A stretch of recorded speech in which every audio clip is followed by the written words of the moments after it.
इस वक्त मैं मेंढर की चिल्ड्रन पार्क में मौजूद हूं, जहां पर भारतीय जनता पार्टी की जानिब से एक बड़े जुलूस का इनेकाद किया गया है और रोड शो भी जो है कुछ देर में शुरू किया जाएगा, जो चिल्ड्रन पार्क से होते हुए मेंढर के बस स्टैंड पर जाके जो है इख्तिताम पजीर होगा। वहीं आपको बताऊं तो भारतीय जनता पार्टी की जानिब से ये जो जलसा हुआ है, इस दौरान जो है भारतीय जनता पार्टी के नेशनल जनरल सेक्रेटरी तरुण चुग भी मौजूद हैं और उनके हमरा प्रदीप शर्मा भी जो हैं इस वक्त स्टेज पर मौजूद हैं। और वहीं पर अगर बात की जाए तो मेंढर कॉन्स्टिट्यूएंसी से नामजद किए गए एडवोकेट मुर्तज़ा खान जो हैं वो भी यहाँ पर मौजूद हैं। उनके साथ भारतीय जनता पार्टी के तमाम जो कारकुनान हैं वो यहाँ पर मौजूद हैं और एक बड़ा जन सैलाब जो है वो इस वक्त देखा जा रहा है मेंढर के अंदर, जहाँ पर भारतीय जनता पार्टी की एक बड़ी रैली हो रही है। मेरे साथ कुछ लोग मौजूद हैं और इनसे मैं जानने की कोशिश करूँगी कि इस वक्त भारतीय जनता पार्टी का जोश जो है वो किस तरीके का है। मैं साहब क्या कहेंगे, इस वक्त भारतीय जनता पार्टी की पोजीशन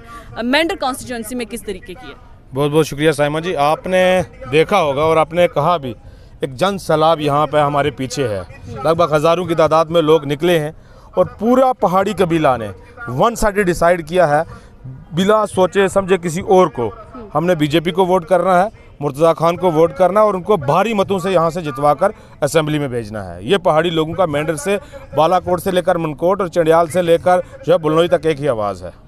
लेकिन मैं आपसे जानना चाहूँगी, एक आपकी तरफ से स्लोगन दिया जा रहा है कि क्या एहसान का बदला वोट से, तो क्या सिर्फ पहाड़ी कबीले के लोग ही आपके कैंडिडेट को जितवा के यहाँ से भेजेंगे असेंबली? नहीं, बिल्कुल ऐसा नहीं है।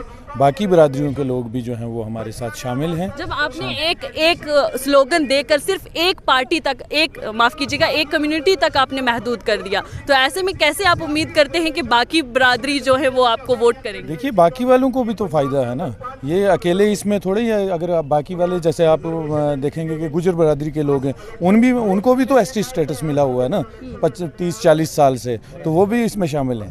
तो क्या आप कहेंगे कि इस वक्त भारतीय जनता पार्टी के साथ यहाँ पर तमाम जो बरादरियाँ हैं वो मौजूद हैं? बिल्कुल, गुजर भाई भी हमारे साथ इस वक्त बहुत ज़्यादा हैं और पहाड़ी कबीले के लोग भी हैं।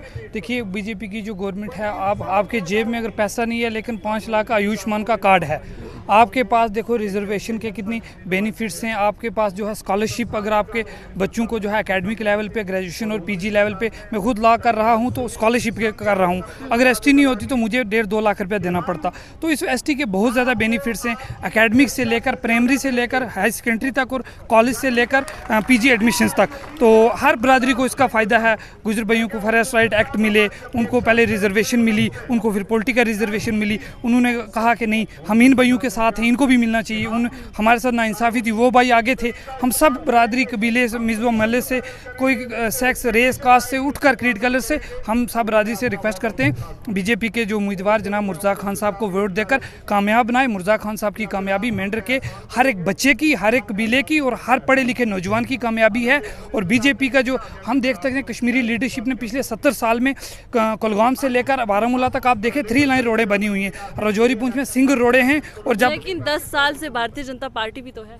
10 साल से भारतीय जनता पार्टी है, बिल्कुल आपका बहुत अच्छा सवाल है। 10 साल से भारतीय जनता पार्टी ने, इससे पहले 4 लाइन यहाँ थी, ये आप मुझे बताएं। 4 लाइन जो है राजौरी पुंछ को जो दी गई वो भारतीय जनता पार्टी की तरफ से दी गई। हमको स्कॉलरशिप की जो स्कीमें, PMMSY की इतनी अच्छी स्कीम है, गरीब लोगों को घर मिल रहे हैं, आयुष्मान कार्ड से इलाज फ्री हो रहे हैं, बच्चों को स्कॉलरशिप मिल रहे हैं, हर जो है स्टेज पे बच्चों को बेनिफिट हो रहा है। बुजुर्गों को, माएँ बहनों को 3-3 हज़ार पेंशन मिल रही है। जो बंदा कोई काम नहीं कर सकता, 5-6 किलो उसको राशन जो है महीने का मिल रहा है। तो और क्या चाहिए? बीजेपी खाने से लेकर हर चीज़, मतलब एजुकेशन में, इंफ्रास्ट्रक्चर में, हर चीज़ में जो है फ़ायदा दे रही है। रोड्स में, एजुकेशन में। अब हम चाहते हैं कि सेंट्रल यूनिवर्सिटी का एक जो है यहाँ पे होनी चाहिए। हमारे बच्चे बाहर खज्जल होते हैं और यहाँ पे भी कॉलेजेस होने चाहिए। हम बाहर जाकर अगर जी मेरे साथ एक और साहब मौजूद है। क्या कहेंगे कि इस वक्त भारतीय जनता पार्टी की पोजीशन गांव में, अगर पेरिफेरल एरियाज हम देखते हैं यहाँ पर मेंढर कॉन्स्टिट्यूएंसी के, उसमें क्या सूरत हाल है इस वक्त भारतीय जनता पार्टी की? और इस वक्त आप जहन में सिर्फ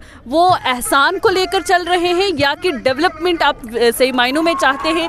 जिस तरीके से ये कहा जाता है कि पुंछ राजौरी को हमेशा से नज़रअंदाज किया गया, इसी दौरान 10 साल का अगर हम अरसा देखते हैं तो भारतीय जनता पार्टी ने क्या कुछ राजौरी पुंछ के लिए किया? साइमा जी, बहुत शुक्रिया आपका। सबसे पहले मैं आपको ये बात बताता चलूं कि भारतीय जनता पार्टी ने पहाड़ी कबीले के ऊपर 70 साल के बाद जो है 70 साल तक यहाँ पर नेशनल कॉन्फ्रेंस और पीडीपी की और कांग्रेस की सरकारें रही हैं, जिन्होंने हमेशा हमारे वोटों का इस्तेमाल करके और हमें कौम बरादरी के नाम पर बांटकर हमें कुचल दिया। आज जो है 70 साल के बाद पहाड़ी कबीले को अगर कोई इंसाफ दिलाने वाली पार्टी है तो वो भारतीय जनता पार्टी है। इंशाअल्लाह यहाँ मेंढर से लेकर यहाँ से 30 किलोमीटर दूर डन्ना शास्तार की एक पहाड़ी है, पठाना तीर गांव से मैं बिलोंग करता हूँ। यहाँ मेंढर से 22,000 वोटों का जो हमारा पहाड़ी कबीले का वोट है, 70,000 हमारा पहाड़ी कबीले का वोट है और इंशाअल्लाह एक तरफा वोट है। ये पहाड़ी कबीले के जो पहाड़ी प्रैक्सी कैंडिडेट यहाँ पर खड़े हैं, इंशाअल्लाह इनको हम 25 तारीख को इनके मुँह पर ज़ोरदार तमाचा मारकर भारतीय जनता पार्टी को जनाब मुर्तज़ा खान साहब को कामयाब करके उसमें असेंबली में भेजेंगे। दूसरी बात आपने जो डेवलपमेंट की कही, मैं आपको यह बात बताऊं कि यहाँ पर एनसी और पीडीपी के गवर्नमेंट ने यहाँ पर एमएलए जहाँ पर राज करते रहे, उन्होंने हमेशा अपनी जेबें गर्म की, उन्होंने आवाम के लिए कोई डेवलपमेंट यहाँ पर नहीं की है। यहाँ पर लोग बोलते हैं हमने ये कर दिया, हमने वो कर दिया। आज जहाँ पर जो भी रोडें बन रही हैं, हेल्थ स्ट्रक्चर बन रहे हैं, जो एजुकेशन स्ट्रक्चर यहाँ पर बन रहे हैं, वो सिर्फ भारतीय जनता पार्टी की देन है। तो आप क्या मानते हैं कि जो कैंडिडेट नामजद किया गया है भारतीय जनता पार्टी की जानिब से, जिस तरीके से उन पर इल्ज़ामात भी लगाए जाते हैं कि बहुत अरसे के बाद जो है वो मेंढर कॉन्स्टिट्यूंसी में आए हैं, उनका जो रहन सहन है वो बाहर का है, बाहर वो अपने रहाइश पजीर होते, तो ऐसे में क्या आपकी तवक्कात है कि आने वाले वक्त में जब आप इनको चुनकर असेंबली में भेजेंगे तो ये आपकी नुमाइंदगी सही मायनों में कर पाएंगे? सहमा जी शुक्रिया, स्टेट लाइन का शुक्रिया। पिछले काफ़ी दिनों से आप जो है मेंढर में, ख़ासकर हमारी मेंढर कॉन्स्टिट्यूंसी में जो है स्टेट लाइन से कवरेज कर रही हैं। मैं उन लोगों को ये सवाल पूछना चाहता हूँ और अपनी मेंढर से और आपसे भी पूछना चाहता हूँ, क्या लीडर का काम मेंढर में फातिहा पढ़ना ही होता है सिर्फ, या जहाँ कोई शादी है वहाँ जाना है? लीडर का काम तो हुकूमत तक, सेंट्रल हुकूमत तक, स्टेट हुकूमत तक, एलजी एडमिनिस्ट्रेशन तक पिछले 10 सालों से वहाँ होना है। हमारे लोगों को ये अंदर ये एक बात फैलाई जा रही है कि मुर्तज़ा साहब बाहर जाते हैं। हमने 2014 से भी मुर्तज़ा साहब को कांग्रेस जो जहां बिल्कुल ख़त्म थी, हमने कांग्रेस में उनको 8,000 या 10,000 वोट दिया था। उसके बाद जितने काम, मैं कहता हूं जितने लोगों की मजबूरियों के काम मुर्तज़ा साहब ने किए हैं, ये जो लोग इक़्तिदार में आए हैं इन्होंने नहीं किए हैं। दूसरा बात, एक आपने सवाल पूछा कि क्या मेंढर के जो पहले एसटी वाले लोग हैं वो भी मुर्तज़ा साहब को वोट देंगे। मैं इसका आपसे सवाल पूछना चाहता हूं कि मेंढर में कुल 1,11,000 वोट है, जिसमें 42,000 हमारे गुज्जर बकवार लोगों का वोट है और बाकी जो है वो पहाड़ी एथनिक ग्रुप में आते हैं।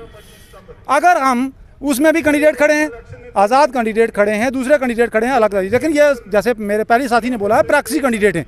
ये लोग सिर्फ और सिर्फ अपनी कुर्सी को बचाने की खातिर खड़े हुए हैं। इस मरतबा में आप कवरेज करें, हर जगह आपने गए हैं, आपने बात देखी है। मैं कहता हूँ अपने नौजवानों के मुस्तकबिल से बेहतर कोई और चीज़ डेवलपमेंट नहीं हो सकती है। एक और चीज़ मैं आपको कहूँ कि डेवलपमेंट भारतीय जनता पार्टी के कार्यकाल में हुई है या नहीं हुई है। भारतीय जनता पार्टी के कार्यकाल में आप देखें, मेंढर के अंदर देखें, पाइपों का गोदाम जो इससे पहले लीडर लोगों के घरों में होता था, आज खुले मैदान के अंदर पड़ा है। और जगह जगह हर आदमी से आप पूछें कि जल शक्ति जीवन मिशन के तहत पाइपें लग रही हैं। एक घर के पास एक पोल होना चाहिए बिजली के लिए कि किसी ठेकेदार के पास या किसी लीडर के पास जो है वो ज़्यादा होना चाहिए। जगह जगह डेवलपमेंट हो रही है और ये सिर्फ एक ही मुद्दा नहीं है। मैं खुद आपको बताता हूँ कि गरीब के लिए सबसे बड़ी, सबसे नायाब चीज़ है उसकी सेहत। अल्लाह ना करे किसी की ख़राब हो, लेकिन ये मैंने खुद प्रैक्टिकल करके देखा है कि भारतीय जनता पार्टी ने ये नारा दिया था कि हर गरीब के घर में जेब में 5 लाख रुपया होगा। लेकिन वो आयुष्मान कार्ड जब हम हॉस्पिटल्स में जाते तो वो चलते ही नहीं है। मैडम जी ये मैं आपसे सवाल पूछता हूँ, मैं खुद आपको बताता हूँ कि मैं पिछले 15 दिन में प्रैक्टिकली करके आया केडी हॉस्पिटल में जम्मू में। मैं अंदर पेशेंट को अंदर दिया, खुदा की कसम जम्मू कश्मीर के इन रहनुमाओं ने जम्मू कश्मीर को बेच दिया था। हम 3 दिन बख्शी नगर हॉस्पिटल में रहे, वहाँ कुछ ट्रीटमेंट नहीं हुआ, लेकिन हॉस्पिटल प्राइवेट में गए और बंदे को हमने अंदर किया वहाँ, और उन्होंने बिल्कुल ठीक ठाक जिस तरह मैं हूँ आपके सामने इस तरह करके चलाते हुए बाहर भेजा। कौन कहता है ये? मैं कहता हूँ सिर्फ अगर इन लोगों को ये जो कह रहे हैं ना कि बीजेपी ने कुछ नहीं किया, बीजेपी ने गरीब के पास हर चीज़ पहुँचाई है। हालांकि मैं मानता हूँ ये जो पेंच खड़पेंच जिसको हमारी भाषा में कहते हैं लीडर लोग, इन लोगों से कुछ दूर रखा है बीजेपी ने, उनको दिक्कत हो रही है। लेकिन गरीब के पास पेंशन देखें, एक नॉर्मल सी शॉप होगी आपकी गली के अंदर, वहाँ से जाकर आप ऑनलाइन करेंगे फॉर्म, आपकी पेंशन आ जाएगी। और जिस डेट से वो ऑनलाइन होगा सबका पैसा भी आएगा। जो पहले सरकारें थी ना, सबका पैसा उनकी जेब में जाता था, जहाँ से वो लगती थी वहाँ से आता था। तो हमारे इलाके में मैं तो देखता हूँ, हमारे बालाकोट में ब्लॉक से बिलोंग करता हूँ, हमारे इलाके में पेंच खड़पेंच को साइड करें, लेकिन गरीब आवाम की एक आवाज़ है। अगर आप भी मौका मिले आप बालाकोट पूरे को कवरेज करें और देखें कि गरीब क्या कह रहा है। तो ये वो जो मोटे पेटों वाले लोग जिनके कहते थे कि हमारे पास वोट है, उनके पास वोट नहीं है। ये जन सैलाब आपने पीछे देख लिया। और ये सिर्फ एक ही नहीं, हम ने कभी किसी के मुखालफत नहीं करते हैं। मैं कहता हूँ आप मेंढर में आए हैं, एसटी वालों के जो पहले लोग हमारे गुजर बकरवाल, मुझे बताएं ये लोग जो इशू फैला रहे थे कि इनका रहना सहना अलग है, हमारा रहना सहना, आप ही बताएं साइमा जी, आपने देखा है कि मेंढर में गुजर बकरवाल और पहाड़ियों का रहना सहना एक है या नहीं? आप बताएं मुझे, आपसे सवाल कर रहा हूँ, बताएं रहना सहना एक या नहीं? फिर कौन सा नाइंसाफ़ी है? डोकू में हम भी जाते हैं, भेड़ बकरी मेरे घर में ही है, भेड़ बकरी की बुनियाद पर थोड़ा होता है। पिछले 70 सालों से मैं double PG, MA political science और MA उर्दू, B.Ed M.Ed हूँ। कहाँ इंसाफ? नौजवान हमारे साथ क्या तवक्कात है इस बार भारतीय जनता पार्टी से? क्या 10 सालों में जिस तरीके से कहा जाता है कि नौजवानों के साथ नाइंसाफ़ी हुई है, उनको नौकरियां नहीं मिली हैं, तो क्या इस बार भारतीय जनता पार्टी आपको इंसाफ दिला पाएगी? हाँ बिल्कुल, हम उनसे उम्मीद रखते हैं कि वो मेंढर में नहीं बल्कि पूरे जम्मू कश्मीर में एक ज़बरदस्त तरीके से वो काम करेंगे। इधर तो नई भाजपा, इतना पहले भाजपा के आपने देखे होंगे कि इतने लोग नहीं थे उनके साथ जुड़े हुए, लेकिन इस बार जिस तरीके से हम सैलाब देख रहे हैं, मेंढर में ही नहीं बल्कि रजौरी पुंछ में हम उनको जता करके भेजेंगे। अच्छा महमूद साहब, आपके पास मैं आना चाहूँगी। इस वक्त भारतीय जनता पार्टी को अगर हम हिंदुस्तान में देखें तो उसकी पॉलिसीज़ जो है वो मुस्लिम मुखालिफ पॉलिसीज़ हैं। यूपी देख लें, हम शिमला देख लें, वहाँ पर मस्जिदों को गिराया जा रहा है। तो क्या ऐसे में आपको नहीं लगता कि आइंदा वक्त में भारतीय जनता पार्टी को आप हिमायत देकर उन मुसलमानों को जो कि कुछ % हिंदुस्तान में हैं उनको ख़तरे में डाल रहे हैं? देखिए, ये एक प्रोपेगेंडा है। ये जो मुल्क चलता है ये संविधान से चलता है, ये कॉन्स्टिट्यूशन से चलता है। यहाँ पर अगर कोई भी एक्ट ऐसा होता है उस पर जो है वो प्रॉपर तरीके से उसके ऊपर जो है वो शिकंजा कसा जाता है। ये एक साजिश के तहत, आज डिजिटल दौर है, कैमरा का दौर है। ये जो इंसिडेंट्स होते हैं छोटे मोटे, ये आज से पहले कांग्रेस के दौर में भी होते रहे। जो बाबरी मस्जिद का मेन मसला कह रहे हैं, ये तो कांग्रेस के दौर में बाबरी मस्जिद के ऊपर ताला लगा और उसको कोर्ट के ज़रिए जो है वो जो है वर्डिक्ट दिया गया। अब हमारे मोहल्ले में मस्जिदें गैर आबाद पड़ी रहती हैं, हमें एक बाबरी मस्जिद का जो एक प्रोपेगेंडा के तौर पर नारा बेचा जाता है। हम उससे ऊपर उठकर अगर हम बीजेपी से दूर रहकर हम बात करेंगे तो हमारी कोई नहीं सुनेगा। अगर हम बीजेपी के अंदर आकर कोई बात अपनी रखेंगे, हमारी बात की वक़्त होगी। हमारे पर बीजेपी की एहसानात हैं, हमारी जनरेशन्स को लेकर, हमारी आने वाली नस्लों को लेकर। जिस तरीके से गुजर भाइयों का उन्होंने कोटा इंटैक्ट रखा, उनके साथ छेड़छाड़ नहीं। सिर्फ यही बुनियाद नहीं हो सकती ना। मुस्लिम अगर हम लॉ की बात करते हैं उसको यूनिफाइड लॉ की तरफ जो है ले जाने की कोशिश की जा रही है। आप देखते हैं कि पिछले 10 साल में जितने भी राइट्स हुए हैं, जितने भी दंगे हुए हैं, वो भारतीय जनता पार्टी के दौरे इक़्तिदार में हुए हैं। और बहुत सारे हमारे पास एग्जाम्पल्स हैं। हम मणिपुर को ले लेते हैं या हाथरस को ले लेते हैं या किसी भी ऐसी जगह पर जहां पर दंगे जो हैं देखने को मिले हैं, जहां पर भारतीय जनता पार्टी ने एक बार भी बोलना मुनासिब नहीं समझा। तो ऐसे में क्या आप उनकी तमाम पॉलिसीज़ को जो है वो अपनाएंगे सिर्फ इसलिए कि आपके ऊपर एहसान किया गया? क्योंकि लोग ये भी कहते हैं, आपके मुखालिफिन ये भी कहते हैं कि आपको जो हक मिला वो कोई भी सरकार आपको दे सकती थी। ये सरकारों का काम है आपको हक दिलाना, ये आपके राइट्स हैं। तो ऐसे में क्या अब आप भारतीय जनता पार्टी को हिमायत देकर सिर्फ ये कहना कि हम उनका एहसान उतार रहे हैं, ये सही है? देखिए, जो आपने कहा कि ये हमारा हक है, आपने ये जो क्वेश्चन किया, ये पिछले 70 साल से हमारी डिमांड थी। किसी भी पॉलिटिकल पार्टी को यहाँ पे ये नहीं ख्याल आया कि हमारा ये हक इनको देना है। अगर बीजेपी ने हमें हक दिया है, आज अगर हम ये इलेक्शन कंटेस्ट कर रहे हैं तो ड्यू टू बीजेपी कर रहे हैं। ये अगर वो हमें एसटी स्टेटस ना देते तो ना कोई इंडिपेंडेंट खड़ा कैंडिडेट यहाँ से हो सकता था, ना हमारी पहाड़ी कबीले से दूसरा कोई कैंडिडेट खड़ा हो सकता था। अगर आज ये जो एहसान है ये प्योरली बीजेपी का है और बीजेपी की सरकार ने हम पे एहसान किया है, ये हम वादा बंद है, हम भूलेंगे नहीं। दूसरा आपने कहा यूनिफाइड सिविल कोड हो गया, या आप कह रहे हो कि बीजेपी के जो एरियाज़ हैं जहाँ पर बीजेपी पावर्स में आती है वहाँ पर टारगेट करते हैं। आप क्या चाहते हो कि हम बीजेपी से दूरी अपनाएं, इससे मामला हल हो जाएंगे? अगर हम दूरी अपनाएंगे, क्या मुसलमान बीजेपी से अगर दूरी अपनाते हैं तो ये मामला हल होंगे या मामला बढ़ेंगे? हम ये चाहते हैं कि हम अपने नुमाइंदे चुन के असेंबली में भेजें, जहाँ पर कोई बीजेपी रिएक्ट करती है, कोई ऐसी पॉलिसी बनाती है, उसको वहाँ पर स्नैप किया जाए, वहाँ पर हम अपनी बात रख सकें। हम हर सारी पॉलिसी आप ये समझते हैं कि बात सुने मेरी लेट मी कंप्लीट। बीजेपी की सारी पॉलिसीज से हो सकता है मैं इत्तेफाक ना करता हूँ, लेकिन बहुत सारी पॉलिसीज जो गरीब लोगों के लिए पॉलिसीज़ हैं उनकी बेमिसाली हैं। जैसे मेरे भाइयों ने कहा गोल्डन कार्ड का इशू हो गया, यहाँ पर जो है गरीब लोगों को मकान दिए गए, गरीब लोगों को मुफ्त राशन दिया जाता है। इस तरीके से हज़ारों फ़ायदे हैं बीजेपी ने दिए हुए हैं। तो इन चीज़ों को अगर हम मद्देनज़र रखते हो दूसरी सरकारों से तोलते हैं, क्या इंदिरा गांधी के दौर में राइट्स नहीं हुए हैं? आप मुझे बताएं, क्या वहाँ पर इमरजेंसी नहीं लगी है? तो ये हर दौर में हुआ है। अब मसला ये था कि ये आँख कैमरे की तब नहीं थी, आज ये आँख है, ये कैद करती है। कहीं पे भी एक्ट होता है पकड़ लेता है कैमरा, उसको वायरल हो जाता है वीडियो, तो हम इसको इशू बनाते हैं। ये हर दौर में हुआ है, मुसलमानों के साथ हर दौर में अत्याचार हुआ है, हम उसकी कड़ी निंदा करते हैं। उस दौर में भी और इस दौर में भी अगर होता है तो हम उसके लिए कड़े अल्फाज में मजम्मत करते हैं। अलबत्ता हम ये कहें कि हम एक कार्नर में बैठ जाएँ और उसके म्यूट स्पेक्टेटर होकर क्या हम बीजेपी का कुछ बिगाड़ सकते हैं? इससे बेटर नहीं है कि हम बीजेपी के बीच में आए। ये खौफ माने हम? खौफ नहीं है, हम चाहते हैं कि हमारी एक दूरी है। ये एक एजेंडा बेचा जा रहा है मार्केट में कि बीजेपी ये है। अगर हम बीच में आएंगे, उसको साफ करने की कोशिश करेंगे, हम अपना आइडिया वहाँ पे रखेंगे, अपनी सोच रखेंगे, अपने तरीके से हमारे लॉ मेकर्स होंगे, वो कानून बनाएंगे, तो जाहिर सी बात है कि हम उसको साफ शफाफ करने में कामयाब हो जाएंगे। जैसे आपने कहा कि आप अपना नुमाइंदा चुन के असेंबली में भेजेंगे, एक मुसलमान जो मुसलमानों की नुमाइंदगी करेगा। हमने लोकसभा इंतखाबात में देखा, वहाँ पर तो एक भी सिंगल कैंडिडेट मुसलमान नहीं था। पूरे अगर हम भारत की बात करें, जम्मू कश्मीर की बात, देखिए इसमें बीजेपी को भी अपनी पॉलिसीज़ में मुसलमानों के तय जो है वो कुछ न कुछ चेंजिंग, मौका नहीं दिया जा सकता था? उनको चेंजिंग करने की ज़रूरत है। बहुत सारी चीज़ों को मुसलमानों को भी वो अपने पास लाएं, उनको देखें, वो भी इसी मुल्क के शहरी हैं, इसी मुल्क के इस मुल्क में उनका खून निशावर है इनके बड़ों का।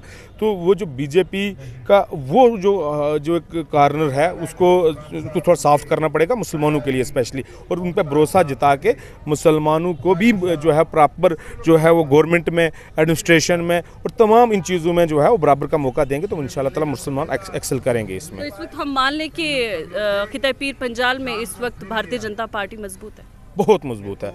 बिलखुसूस मैं जिस कॉन्स्टिट्यूंसी मेंढर से मैं बात कर रहा हूँ, आपको मैं 4 तारीख को ज़रूर फ़ोन करूँगा और ये बताऊँगा कि मुर्तज़ा खान साहब एक बहुत बड़ी लीड से जीत रहे हैं। एक तो इनकी शख्सियत है, दूसरा जो हमारा एजेंडा है वो बिल्कुल क्लियर है। हम एक तो जो एहसान का बदला एहसान पे हम वोट करने जा रहे हैं और अपनी आने वाली नस्लों के ऊपर वोट करने जा रहे हैं। दूसरा ये है कि यहाँ पे जो रवायती ट्रेडिशनल पॉलिटिकल पार्टीज़ रही हैं, नेशनल कॉन्फ्रेंस मेरे भाइयों ने कह दिया कि उन्होंने सिर्फ हमें जो है वो हरासा किया, सिर्फ नारे बेचे, सिर्फ 370। आप अगर बात करें, यही नेशनल कॉन्फ्रेंस जब 54 में ये अटानवी और सेल्फ रूल ये अपनी इस मुल्क की बात करती थी। फिर जब इंदिरा और इसका अकार्ड हुआ तो ये आगे प्राइम मिनिस्टर से चीफ मिनिस्ट्री पर, फिर ये जब 370 टूटा तो अब ये 370 की दहाई देने, अब ये अटानवी सेल्फ रूल और पिछले नारे सारे भूल गए हैं। जब ये खुद मुख्तार रियासत थी उसको भूल के ये इस पे आ गए हैं। तो ये इन लोगों का एक रहा है कि लोगों के दिलों में डर रख के हम राज करें।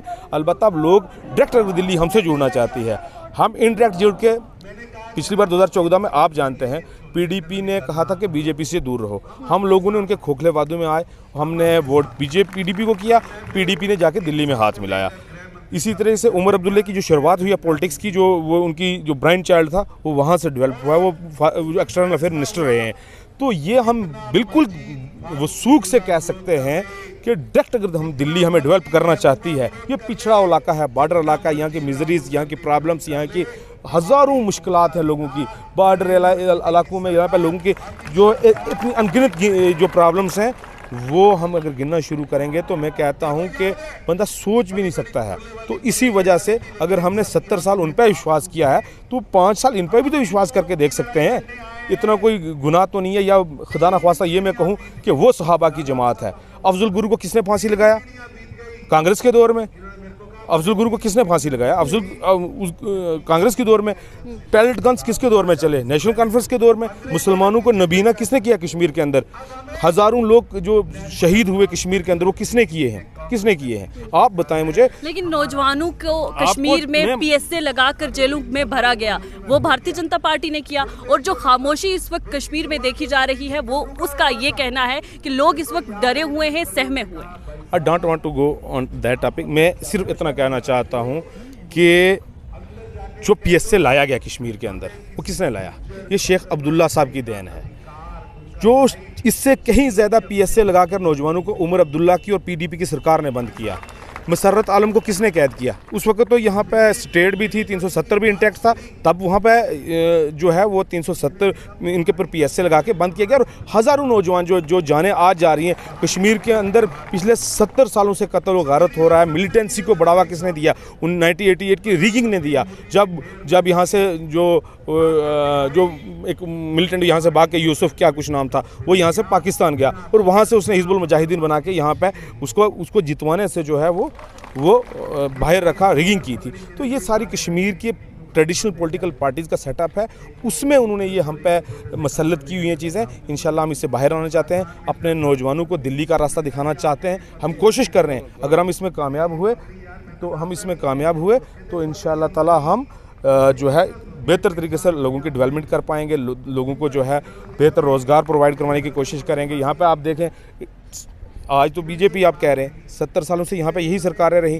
काबीना भी बनती रही, मंत्रालय भी होते रहे। मेंढर में कोई एक जो है टूरिज़्म का मुझे कोई एक सेक्टर बता दीजिए, यहाँ पे इंडस्ट्रियल कोई हब बता दीजिए जहाँ से एम्प्लॉयमेंट जनरेट हो।